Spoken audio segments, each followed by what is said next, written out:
Good afternoon and welcome to Hannah McDonough's Senior Speech.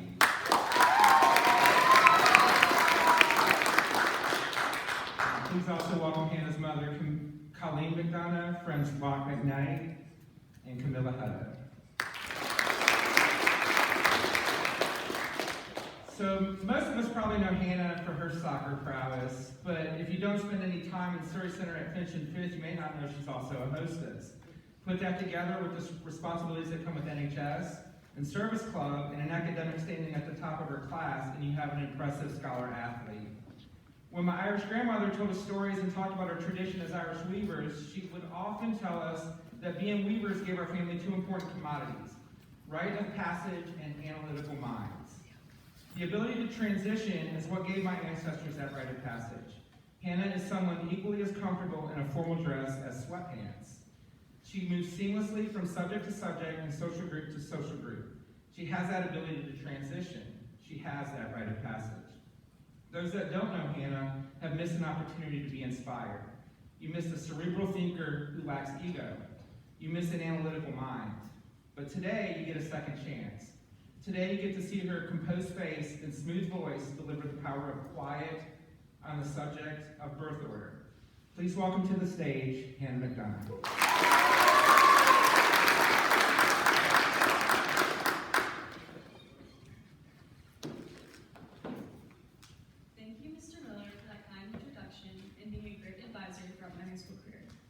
Also, thank you to my friends and family who have supported me throughout my life and helped me get to this point today. There are infinite components that can be assessed when evaluating each and every element of an individual's personality. To the family we are raised by, the people we are friends with, and the places we live, each of these things come together to make us our unique and individualistic selves. While yes, these things are critical in making us who we are, I believe that there's another crucial element in our identity. That thing is birth order. Alfred Adler was an Austrian psychiatrist known to have worked along Sigmund Freud. He devised Adler's theory of birth order, which claimed that, quote, the order in which a child is born shapes their development and personality. The theory claims that birth order can affect a range of things from IQ to romantic partners to career choices. Birth order can affect your view on the world and basically how your life plays out. Now, while this theory has not been scientifically proven, it does give some interesting insight into the well-being of who we are.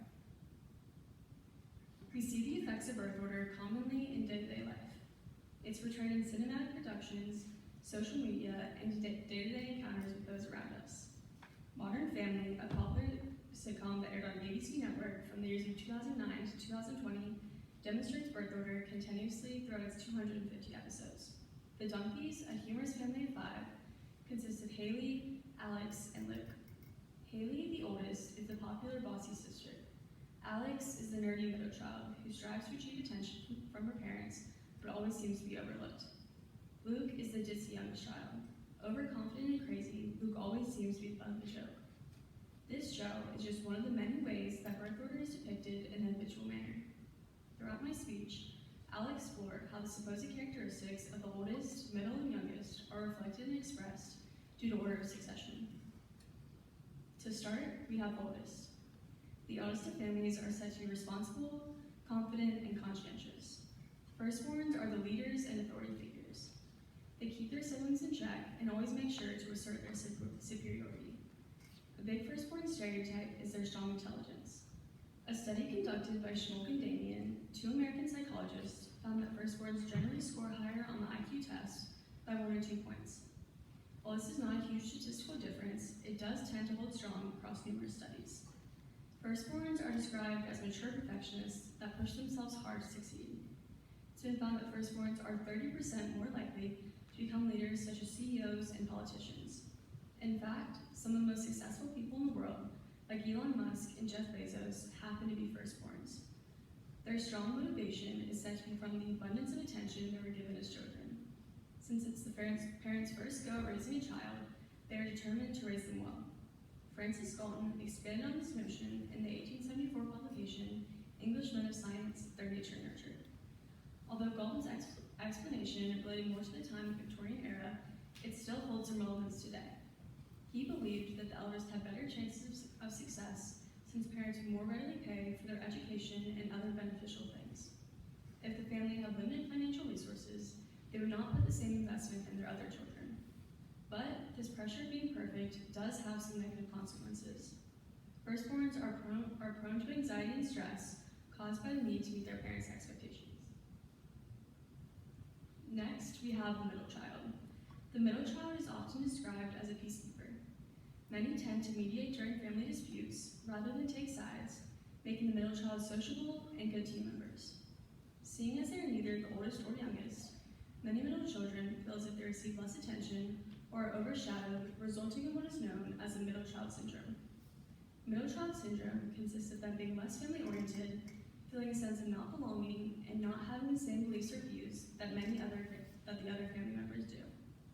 Due to lack of attention, middle children try to compensate for this through acting out or oppositely being extra helpful. But the middle child syndrome does not hold true throughout all families. Many researchers have disagreed with this theory, saying that it is too broad to assume that all middleborns feel this way. Next, there is the infamous baby of the family, the lastborn. Lastborns grow up with less rules and regulations because the parents tend to have a more hands-off approach after raising multiple other children. This also results in the youngest having a more relaxed and less motivated nature. Lastborns are described as charming, popular, and outgoing. They are the jokesters of the family and tend to be bubbly and comedic. Because of their free-spirited personalities, lastborns can also be temperamental, irresponsible, and self-centered. Since the road has already been paved by their other siblings, lastborns can more easily get what they want, sometimes making them spoiled. The youngest of families have been found to have less intelligence than that of their older siblings. Finally, we have the only child. Although only children don't have any siblings, they are predisposed to possess certain characteristics just the same. Only children are independent. Since they never had a sibling to lean on while growing up, they were taught from an early age how to fend for themselves. They usually have extremely close bonds with their parents in childhood and adulthood. They are also extremely ambitious and work hard to achieve their goals. Just as it is for firstborns, only children feel major pressure to meet their parents' expectations.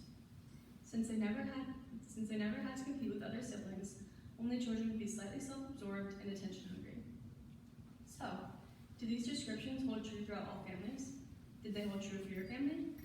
Well, I'm the lastborn, and I don't think I'm a spoiled dumb baby, but hey, I could be wrong. To better analyze how well these supposed characteristics hold true, I decided to look into the dynamic of four sisters we all know and love in the Augusta Prep community, the Pidcocks. I asked the Pidcocks a series of questions including which sister is the most free-spirited, who's the drama queen, and oppositely, who tends to avoid family drama at all costs, do the older sisters boss the younger sisters around, and more. With these answers, I can more easily surmise how the Pidcocks interacted. Victoria and Alexandria, the two oldest Pidcock sisters, are currently attending or have attended the University of South Carolina. As expected, Victoria and Alexandria do fit the stereotype in the way that they make sure Lila and Sophia pick up their slack and do their full share of work around the house. Alexandria, a very driven student, has managed to graduate college and nursing school in less than 4 years. But the hard work does tend to stress her out, resulting in her being a worrier. Victoria defies her eldest child stereotype by being the peacekeeper of the family. Victoria tries to make sure everyone in the family is happy and avoids unnecessary drama at any cost. Sophia, the middle, is anything but forgotten. Sophia is a leader and a very strong element of her family. She's extremely smart and makes excellent grades. One way that she does conform to the middle child stereotype is her rebellious nature. Rather than sticking to the rules, Sophia likes to carve out her own, less conventional path. Finally, we have Lila, the youngest of the Pidcock family. Lila is outgoing, sociable, and energetic, just like many lastborns are. Lila tends to cause some trouble, as she is commonly known as the closet bandit of her family. Even though she's the youngest, Lila sometimes believes that she has the middle child syndrome, feeling she can sometimes be forgotten or that her older sisters can leave her out. Now, as you can see, some of the birth order characteristics do fit the Pidcock family, while others could not be more far off. This is because birth order is not a definite science. It is not based on genetics or concrete facts. The inferences of birth order assume that every parent raises their children in a certain way, and every parent devotes a specific amount of attention to each of their children based on their birth succession.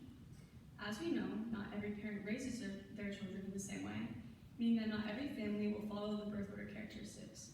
So, whether you're the oldest, middle, youngest, or even an only child, it doesn't really matter. We all have the opportunity to carve our own path and make our own way. Thank you.